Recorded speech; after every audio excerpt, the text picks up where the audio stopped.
Rube, I don't know if this is going to be a short podcast or a long podcast because we could go one of two ways here. We could talk for a long time about how bad that game was, or we could just say they really stunk and there's a problem with the 2025 Eagles. Yeah, I think maybe somewhere in between those two extremes would probably work out well. But yeah, whatever they did, it wasn't the worst loss by a Philadelphia team tonight. Well, gosh, that is true. This is the Eagle Eye Podcast brought to you by Nissan. Reuben Frank and Dave Zangaro. The Eagles lose this one 34-17 to what may be the worst team in the NFL. Just uh, as bad a loss as we've seen in a while. Yeah, since some of those losses at the end of 2023, it's kind of what it reminded me of. Yeah, it's just a terrible team with a young quarterback making his third career start, a running back, a rookie running back. I mean, just a bad defense, um, an ineffective offense, and they just took it to the Eagles. And they were the aggressor on both sides of the ball. They were the more physical team. They were the more confident team. They were the team with swagger. Um, if you watched this game and didn't know who won the Super Bowl 8 months ago, you would have said, "Oh, Giants."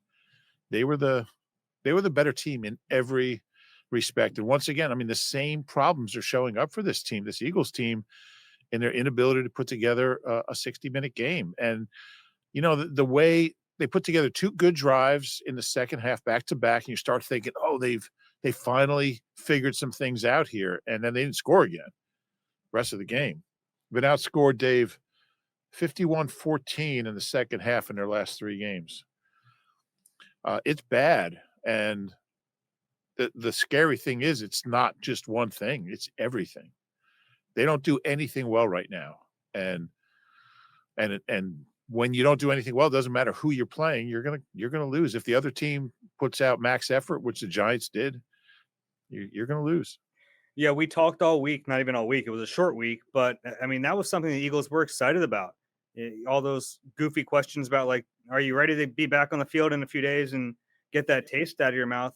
I think there was some truth to that for the players. They were eager to play and to get that get right game, as we called it. And I thought that's what it was going to be because they are just so superior in every way, talent wise, to that Giants team that you think, okay, they're going to come here to MetLife, a place where they've crushed the Giants in recent years, and they're just going to take care of business, get back on the winning horse.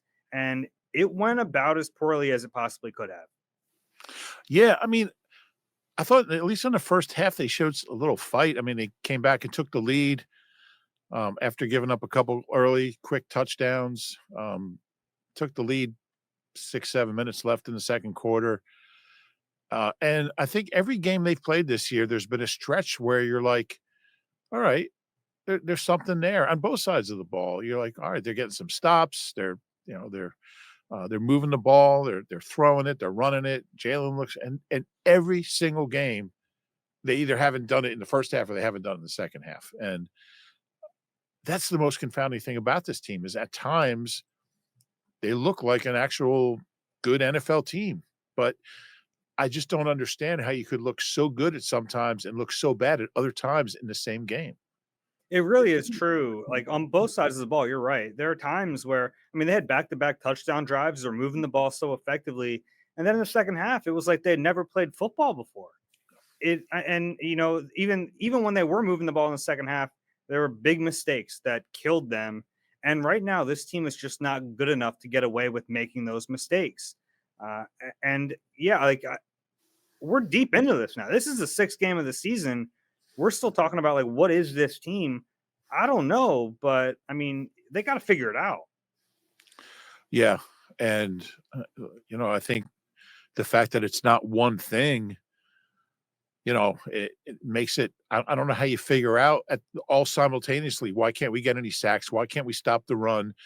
Why can't we run the ball consistently? Um, why can't we sustain drives? Why can't we play well in the second half? I mean, why can't we cover anybody? I mean, and look, I get that they're banged up. They're missing a lot of guys, and they lost Quinyon um, at some point, I guess, in the second quarter, I think. They don't have Nolan Smith. They didn't have Jalen Carter. I get all that. They don't have Landon Dickerson. Um, every team's got injuries. I'm just not buying it. Yeah. That Giants team has injuries. They don't have Malik Neighbors. They don't have Darius Slayton. Yeah, you're right. Slayton. Um, yeah, it's no excuse. No, but it's like, how do you fix everything? And I still think they're talented.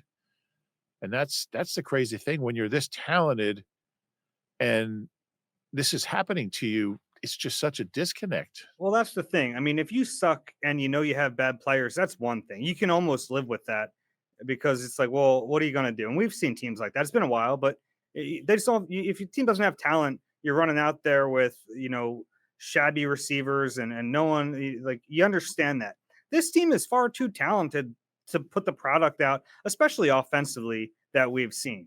I mean, how do you play a game like that when you have AJ Brown, Devontae Smith, Saquon Barkley, Dallas Goddard, all healthy for a football game? It makes no sense to me. And Jalen Hurts. Yeah. Yeah. Me either. There's something's amiss. Um, I don't think it's all Kevin Patullo's fault, just kind of talking about the offense, but I just think we might be getting close to where Nick needs to make a change just to do something.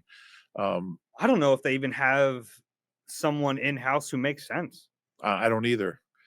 But you think I mean, we're getting close, maybe not at the point, but getting close to the point where he might just have to do something. And I don't think Kevin Patullo's done a particularly great job. Were you over at Lane Johnson today? Yeah, yeah.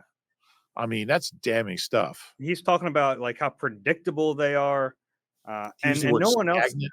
Yeah, stagnant, predictable. No one else really bit on being predictable. Lane is at the point in his career he don't give a damn. He'll tell Right. you what he thinks. And yeah, I thought that was really damning stuff. And I don't think that was Lane Johnson grasping at straws. I think at least he thinks that's what one of the issues is with this team. That's not great. That those are things that you have to figure out in the offseason of what this offense is going to look like. Now you're behind the eight ball trying to figure it out on the fly. I don't know if you have the means to do it. Yeah, and that's why I think maybe changing play callers, it certainly can't hurt. I just find the play calling, and if Lane is saying that, I'm guessing he's not the only player who feels that way. He might be the only one who says it. But look, this guy's a Hall of Fame right tackle. He's one of the greatest Eagles ever. I mean, he just is. And if he's saying that, I don't know, but I'm guessing he's not the only one who feels that way. Yeah, and this is around the time last year we're actually beyond this point where Lane and Landon and Jordan Mailata marched in the Knicks office and said, "Hey, we got to do something different." And in that case, it was run behind us. We'll lead the way. I don't think that's the easy fix this year, but those guys carry weight, literally and figuratively. Uh, Maybe there's some conversations to be had about what they think can fix this team. Yeah, and certainly, running the ball is a big part of it. I don't think it's all of it. You look at Saquon last week, he had the 17-yarder, longest run of the year for him, and then had one carry the rest of the game today. I think he had an 18 and a 13 on his first 2 carries. Yeah, and then he was out of the game, by the way. The He rest got of the series. yeah, which I find strange. I know he had the knee soreness, but then he came back later in the game. That was strange to me. It felt like when they took him out of the game, they kind of just lost that momentum that they had early on that drive. Yeah, and I don't wanna keep talking about Shane Steichen, but one thing Shane Steichen did is if a play was working, he just kept doing it until the other team showed they could stop it. That's why I thought after those 2 runs, I mean, the second one, he almost broke it, and I'm thinking they've got something here. Saquon, this defense can't stop Saquon, and then he's off the field. It reminded me of Deuce in that playoff game. I'm going way back, but remember Deuce in that playoff game, I guess against the Bucks had like first play of the game had like a 60-yard run and then places going nuts. And then Big Red took him out. He wasn't on the field for the rest of the series. And they don't want any part of Deuce. And he wasn't on the field. And they started throwing the ball and lost the game. But yeah, if something's working, just keep doing it. Make them stop you. Yeah. Yeah. offensively. And then the weird thing about this game offensively is that like they get the field goal on the first drive. The second drive, there's a sack on third down, they punt. It's a 3-and-out. Not great, but like not the worst thing in the world. Because then the next two drives, 8 plays, 75 yards, touchdown. 13 plays, 74 yards, touchdown. It felt like they were finally starting to figure it out offensively. And then they had that weird end of half sequence with no timeouts. They were backed up to start that drive because no one special teams is a mess right now too. No one knows how to field a punt and or kick, so they're backed up. And then you have that weird end of half sequence. Jalen on a third down scrambles. He thinks he picks up the first down. He doesn't, so they can't spike the ball. They have to get into play. They run out of time. Like that's just inexcusable stuff, and they're not good enough to get by with making those types of mistakes. Yeah. Yeah, I mean, that's all true.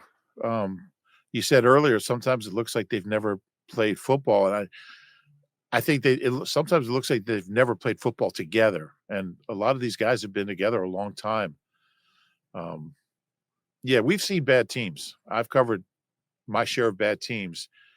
This is a good team that's playing awful. I don't believe they're a bad team, although, a few more of these and yeah, and you look at the schedule, all of a sudden some of them, I mean, we talked about this was like one of the few layups they had. Mm-hmm. You're playing a 1-4 team with a quarterback making his third start, terrible defense, worse offense. I think they lost 9 straight division games. I mean, they're just an awful team, and they just took it to them. I don't know what to think right now. I don't want to overreact. They're still 4-2, but you got at Minnesota, and then you got the Giants again at home, and then you have the bye, and then man at Lambeau, and then the Lions on a short week. The Lions might be the best team in the league. So schedule gets a little easier after that, but you still have the Chargers back there, and I mean, there's some tough teams. Washington. Um, I feel like this is a real crossroads for this team. Yeah, I Yeah. feel the same way because they lose to the Broncos, and you go, okay, you know, not a great loss, but you figure they got it out of their system. They realized that all those issues they've had, you can lose a football game. You're human, and you think they're going to get back on track. We're talking about okay, they lost the game, but they're still going to be 7-1, 6-2 at the bye week, still be in a really good position. All of a sudden, like this thing has the potential to unravel really quickly. Yeah, and along those same lines, you think Denver's an AFC team. It doesn't hurt you, and when we get to tiebreakers, this is a division game. These are games that Nick Sirianni over the last 3.5 years has not lost division games against bad teams, any games against bad teams. So yeah, I think it's a critical point. I think these 2 games before the bye, um, I mean, if they split, it's not the end of the world. And Minnesota's very good. That's a tough defense. They do a lot of things well. I would assume JJ McCarthy will be back. I think he's back at practice. We won't get that Carson Wentz matchup. But again, the Eagles just lost to 2 really young quarterbacks. There's going to be another one. They just got to find a way to win a game. I feel They like could lose to anyone if they just lost to this team. yeah, no doubt. I feel like we talked like on postgame, we were talking about the run defense and the pass rush and the offensive line. I feel like it goes deeper than that. I feel like this team's psyche needs to be repaired. Like there's something wrong inside. There's something missing, and I don't know how you fix that. Yeah, I mean that's scary because you can fix. All right, you got to short up the pass rush here, or you got to get more pressure here. Like you can fix all those things. The more holistic issues, that's scary. And yeah, I mean, looking at the offense, the second half was pitiful. I mean, you look Again, at the first drive, 3-and-out, gained 4 yards. Second drive, they did get a first down, 4 plays, they gained 8 yards total with some loss on a sack. Uh, Third drive of the second half, 3 plays, 8 yards. So 3 straight punts. And then they finally start to move the football on that penultimate drive. Jalen throws that interception. And then on the last one, maybe it wouldn't matter at that point, but any glimmer of hope they had was completely lost when AJ Dillon fumbles the football. Yeah, and those are things. I mean, they were -2. You're just not gonna win when you're -2. Not the way Y they're playing. Right. They have no margin for error. Um, they've had, in their last 3 games in the second half, they've punted 13 times and scored 2 touchdowns. I don't know why everybody was going around the locker room saying they haven't scored a touchdown in the second half the last 2 games.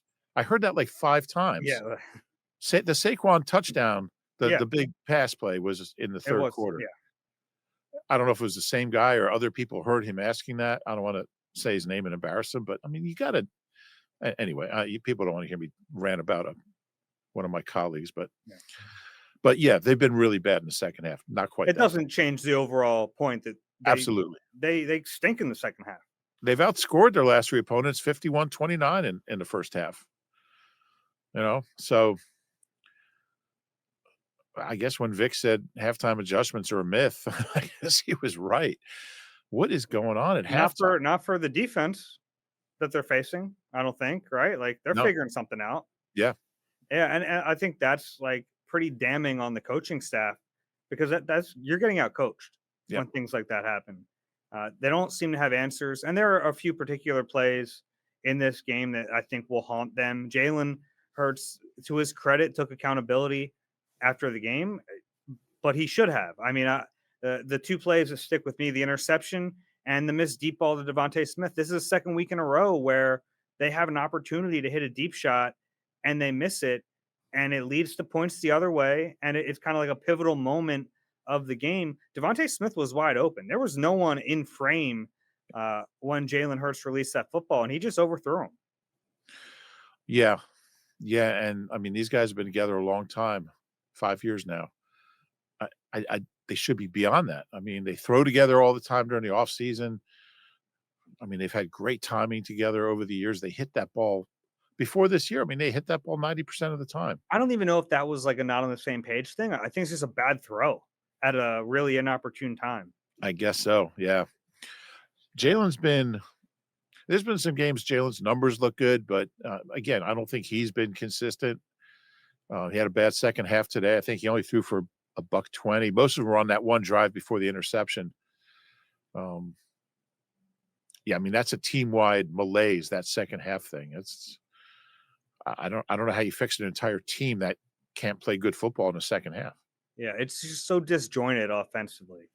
It's like every single drive, you have no idea what it's going to look like, and I don't mean that in a good way. Right. Yeah, it's just very I think disjointed is the right word.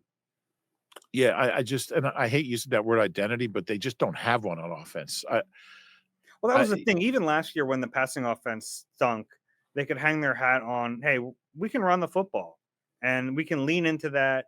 That's going to work." And that's not there right now. Like, what are they good at? And we kind of asked this question coming out of the Denver game. I framed it to Nick Sirianni, not in those blunt terms, but basically, what can you lean on offensively going forward? And he didn't really have an answer. He said, I think we can throw the ball. I think we can run the ball. They can't do either at times. Like the one thing that worked for them in the last game were RPOs, didn't work in this game. I don't know what they're good at. I'm not sure they're good at anything right now. We talked about the quarterback. I thought he had a poor second half. I thought he did some good things in the first half. Yeah. Running back, Saquon, after those first 2 carries, there just wasn't much for him. Some negative runs, which is something we never saw last year. Well, not like this. I mean, he led the league in negative runs. He also led the league in carries. Yeah. But Yeah, I think you look at the rate of those negative runs. yeah, it's about twice as many as last year. I was just looking at that last night or whenever this week.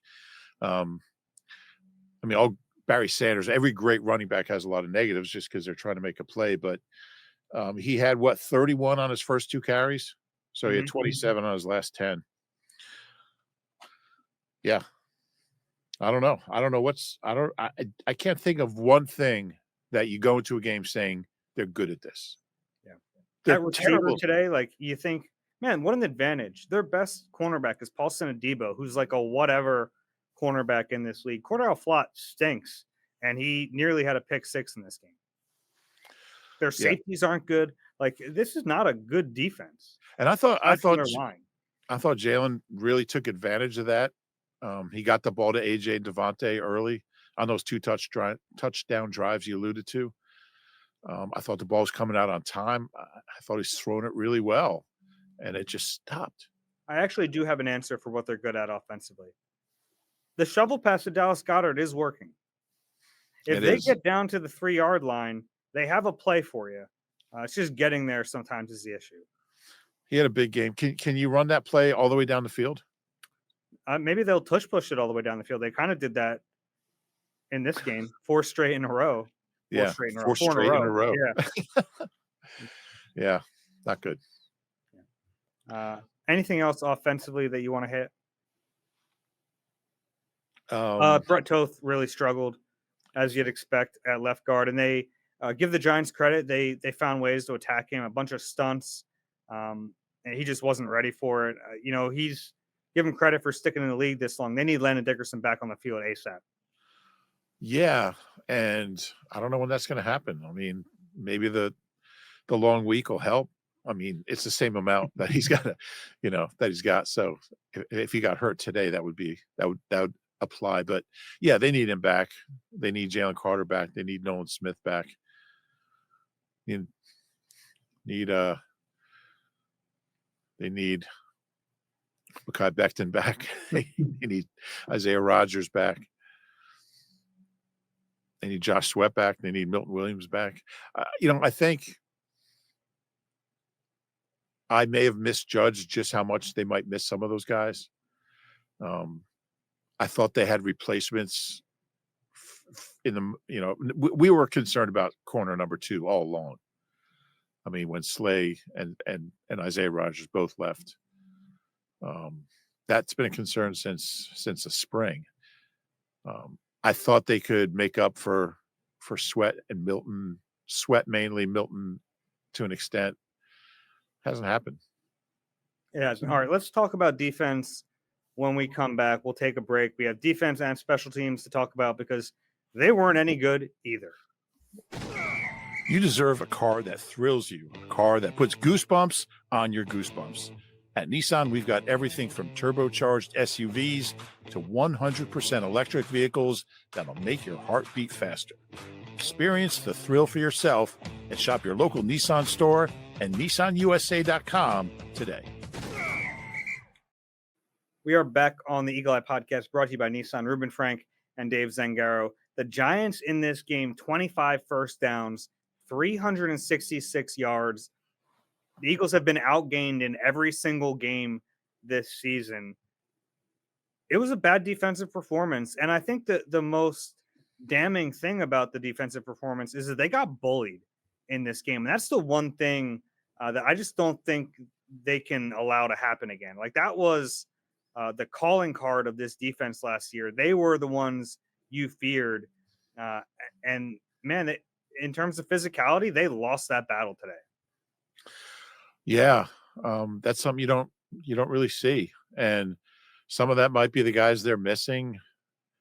I mean, from last year's defense, you're missing a lot of guys now, but it's just so out of character for them. I mean, that Scatterboo, he's not a special player, but they made him into one just because he was so much more physical than they were. I give him credit. Yeah, he brought juice today, and the Eagles did not match it. Yeah, absolutely, and he's also a psycho. He was like ripping his shirt during the saw post that. game, and Yeah, I mean, you get to celebrate. You get to do backflips when you run all over the that's defending Super Bowl champs. Embarrassing when a rookie 4th round pick is doing backflips. Do you know he's the first Giant ever with 3 rushing touchdowns against the Eagles in a game? Wow, Never happened before. It was like reverse Boston Scott. I like that.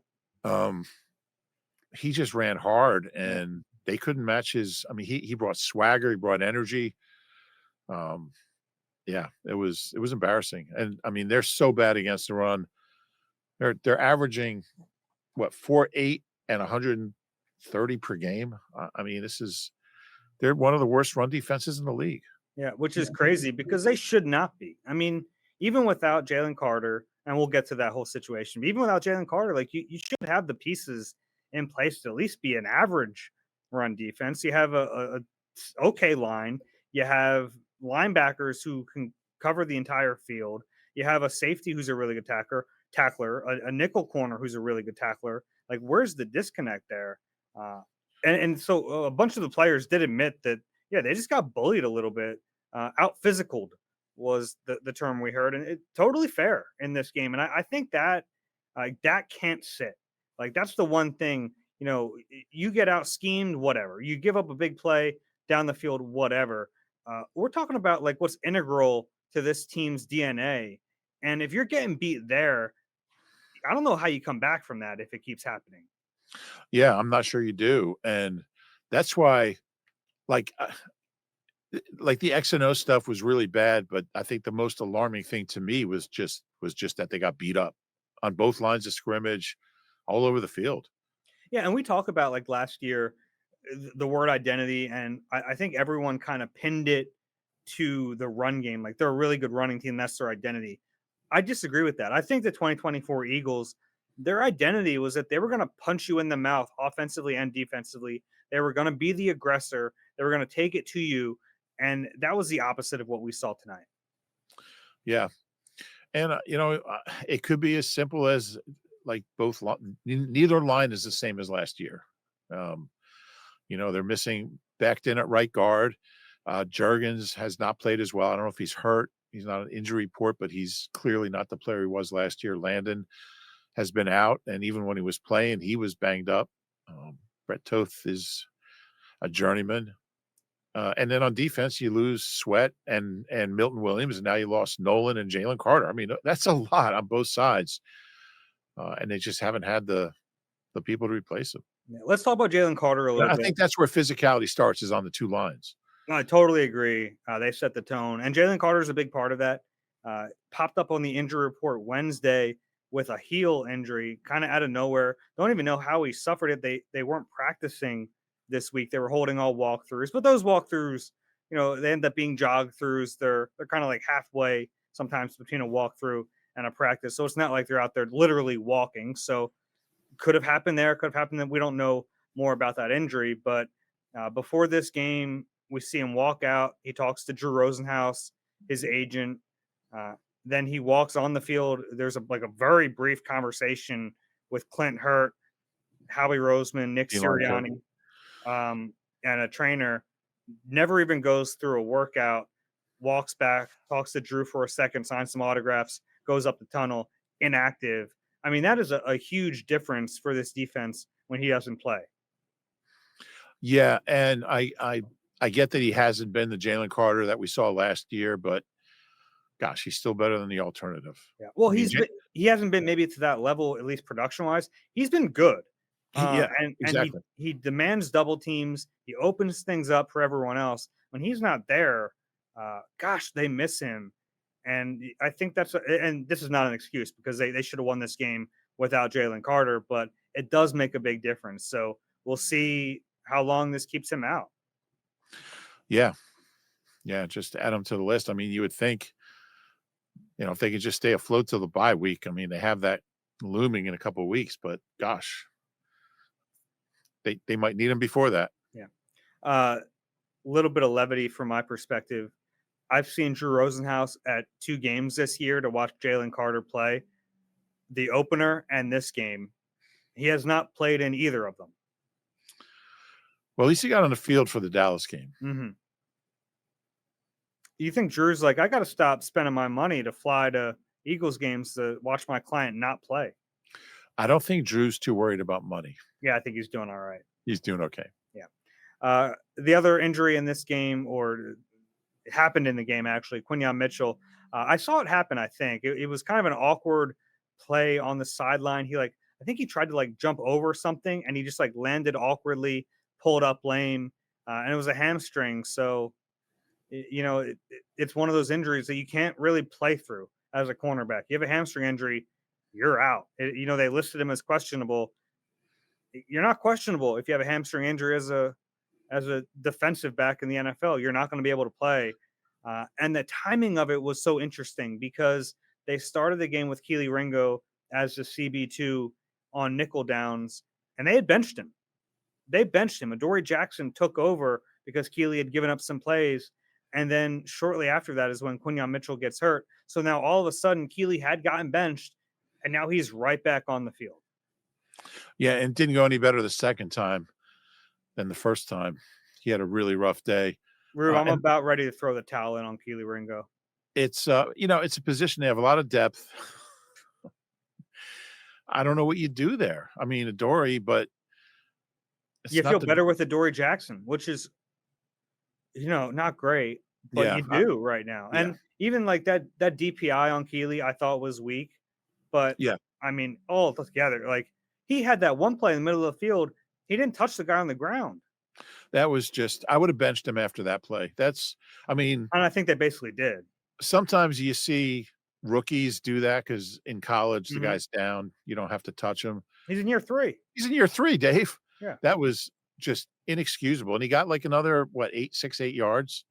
Yeah, how do you not know that rule? I mean, it's just and, I thought Keely in the last 2 games, I thought he battled. I had a good talk with him on, Tuesday, and, he felt really confident with where he was, and he was getting better, and, yeah, this was really bad. I mean, they got a couple guys on the practice squad. Mac McWilliams has been inactive, the rookie. Jacorian Bennett is gonna come back at some point. He's been on IR. He has that pec injury. How many games has it been for him? I don't know.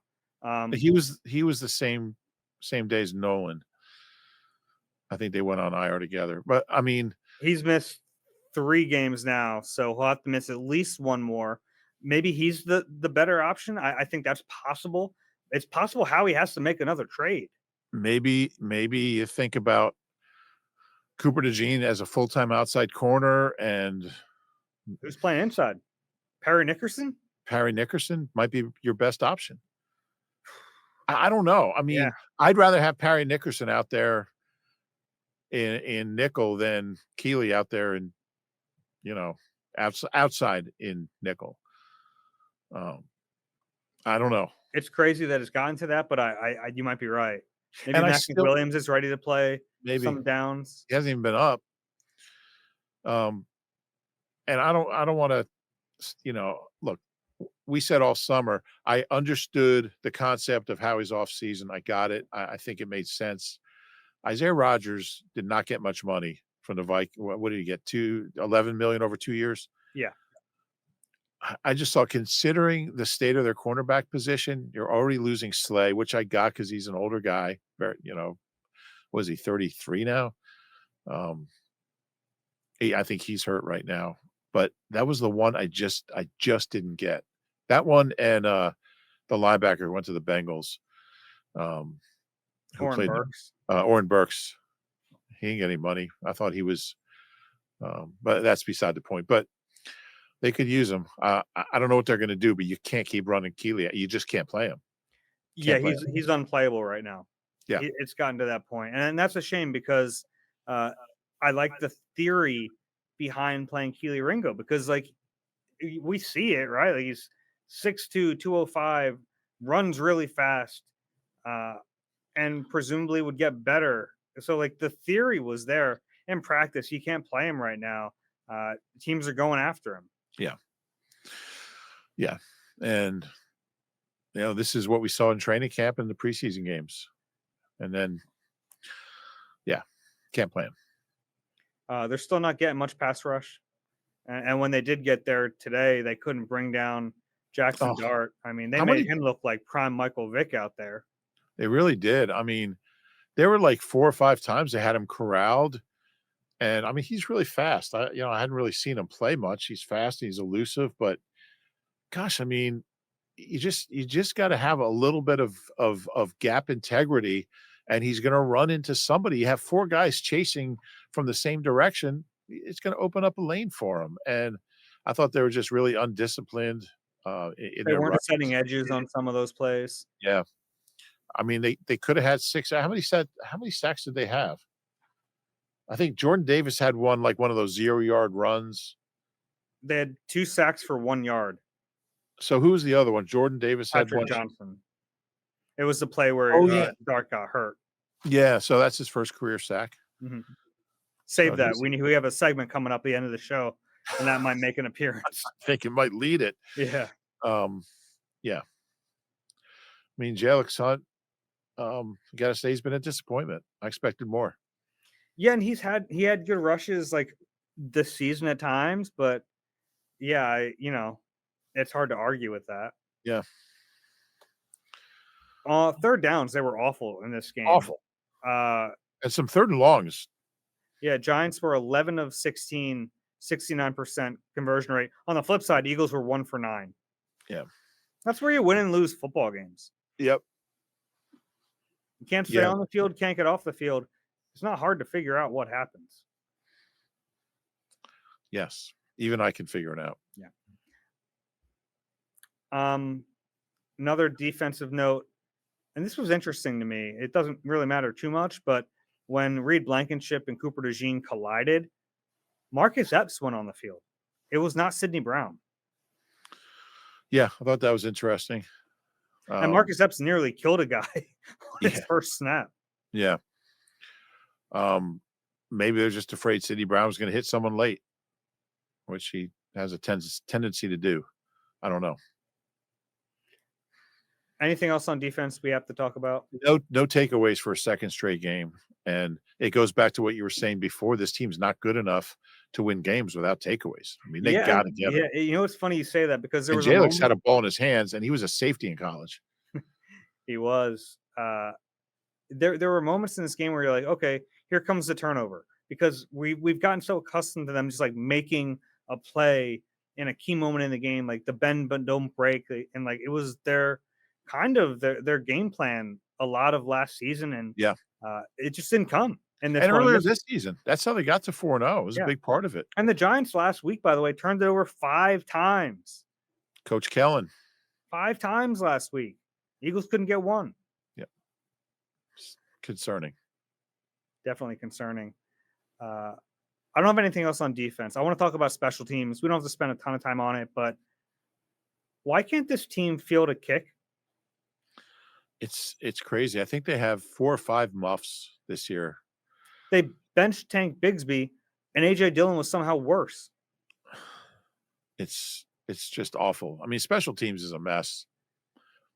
I mean, Sydney had a penalty that knocked him back to like the 6-yard line. Mm-hmm. Seems like he's good for a penalty on special teams every week. Jahan Dotson, just I guess he's their best option, but The he Eagles, doesn't. some of their starting positions, I mean, they started at the 7 after a punt, and I think that was the penalty. They started at the 7 after a kickoff. They started at the 12 after a punt. They started at the 5 after a kickoff. It was the same last week. Yeah. They're They- not good enough to overcome that. I mean, that's the theme for all these things. They're not good enough to overcome all these things. Mhm. So, yeah, field position has been a real problem. Xavier Gibson better be active next week. You need him to return. Britton Covey, You bring Covey up from the practice squad. Darren Sproles, Brian Mitchell, take anybody. I talked to B. Mitch on the radio today. He'd be ready. Mark Konechny. You did? Mhm. How's B. Mitch doing? He's doing well. Him and our buddy JP have their show together in DC. Oh, yeah. Yeah. I talked to them about the Eagles having a get right game tonight. How'd that go? Not great. Yeah, the special teams, a few weeks ago, they were making big game changing plays. Those have dried up, and now the routine plays aren't there. Yeah, it's been really bad. Yeah. But everything has. Yeah, we should talk about coaching. Like, I think a lot of this is coaching. Yeah. I don't know. We play the blame game when a team has a loss like this, but if you're that flat and you get bullied, I think a lot of it has to be on the coaches, right or wrong. Like the buck stops with them. Yeah, I couldn't agree more. I mean, they came out for the second half. We're not prepared. And there's been a half in each game. Maybe not the Dallas game, but each game since that there's just been one brutal half. That's a team that's not prepared to play 60 minutes, and that's on the coach. All right. Is it time for Dave's Positivity Corner? I believe it's time.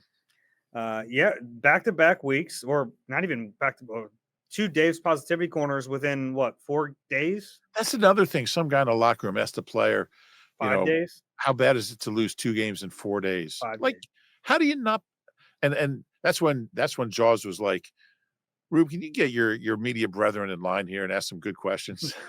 But, um, you want me to start with, Yeah, positivity corner. What do you got? corner? I'm going Goddard, 9 for 110, I believe, 5 touchdowns in his last 4 games. His career high was 5 touchdowns in 2019. Only the 3rd Eagles tight end in history with 5 touchdowns in a 4-game span, along with Charlie Young and Zach Ertz. Weird spelling on that Charlie, right? Yeah, Charle. You must have done some research. I just know he's come up before, and I remember thinking there's something weird about it. Yeah, there's no I and there's no Y. Um, yeah, he had some tough catches, and, he's the one guy that how many targets did he have? He had 9 catches, he had Nah, 11 11. 11 targets. Believe it's his 6th career 100-yard game. He was really good, and like you said, that play at the goal line is and he had a nice little hesitation. He got the ball and he waited for the He looked like a running back. That was really impressive. yeah, It wasn't there, and he kind of reminded me, like, remember Le'Veon Bell would like just stand there and wait for a hole to open up. He yeah, looked like yeah, that. yeah, he did that, yeah. He had that little hesitation, wait for the block to set. So, that's one big one. My turn. Yeah, it's your turn. I thought the long snapper did it. No, Cam uh, I'll give Cam-itis. I'll have a twofer here. Patrick Johnson, his first career sack, and Ty Robinson had a batted pass that led to a punt, and that's something that he did in Nebraska quite a bit. He hasn't played very much. This is the most snaps he's played. I don't have the Yeah. number in front of me, but the most he's played, and I thought that was a really encouraging rep for him. Are we gonna continue this? If you have more, I mean, I thought Cooper DeJean was the one guy in defense who looked like he was fighting the whole game. Well, that's probably not fair. I think Zach Bond and Coop. Um, I just think their effort, I will never question. yeah, Makuba had a nice play on that breakup. The guy might have dropped it before Makuba yeah. got there. He also had a really bad missed tackle. Yeah, I didn't want to talk about that. It's So yeah, positivity positivity. corner. Sorry, positivity corner. Um, man, That that might be all I got. Tush Push is back. We didn't see it for 2 games.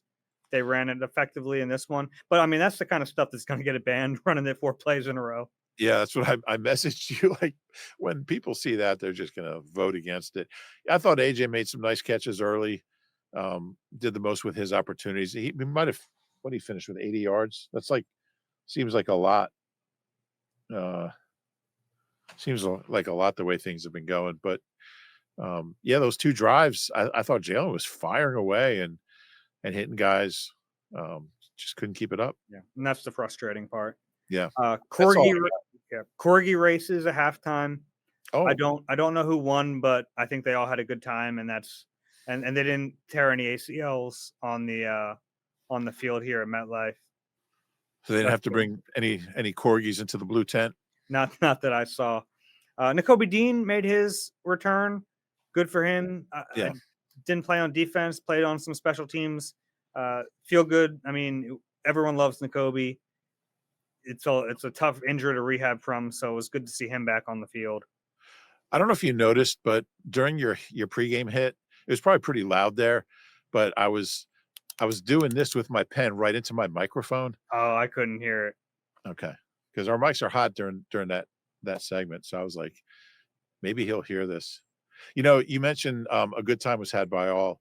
When I was editor of my college paper out in Ohio, our first issue, we were really proud of it. We had a photo of like some like fall festival in Delaware, Ohio, and it's like color photo and like the cut line said the caption under the photo said like a good time was had by all. And our professor, who's like this old school guy, when he did his markup of the paper, his critique of the paper, he wrote, "How do you know this? Did you ask all of them? I know some who did not have a good time." So I've never used that phrase since. Yeah, That I'll I'm use it for corgis in a yeah, corgi race. you can't really prove you wrong. Yeah, I mean, they were happy. They were feeling it out there. Nothing like a happy corgi. Hmm. Uh, Last note for the positivity corner. I want to give a shout out to guy in a Saquon Barkley jersey. Oh, here we go. Had a rough end to his night in handcuffs, getting walked by before my post game live hit. Uh, Big fan of me, apparently. Said he appreciates my work, and Can I thank you, can I sir. it's the funniest video, and, Dave's, like, you're, like, in the tunnel, like, by the locker room, I guess, Hmm.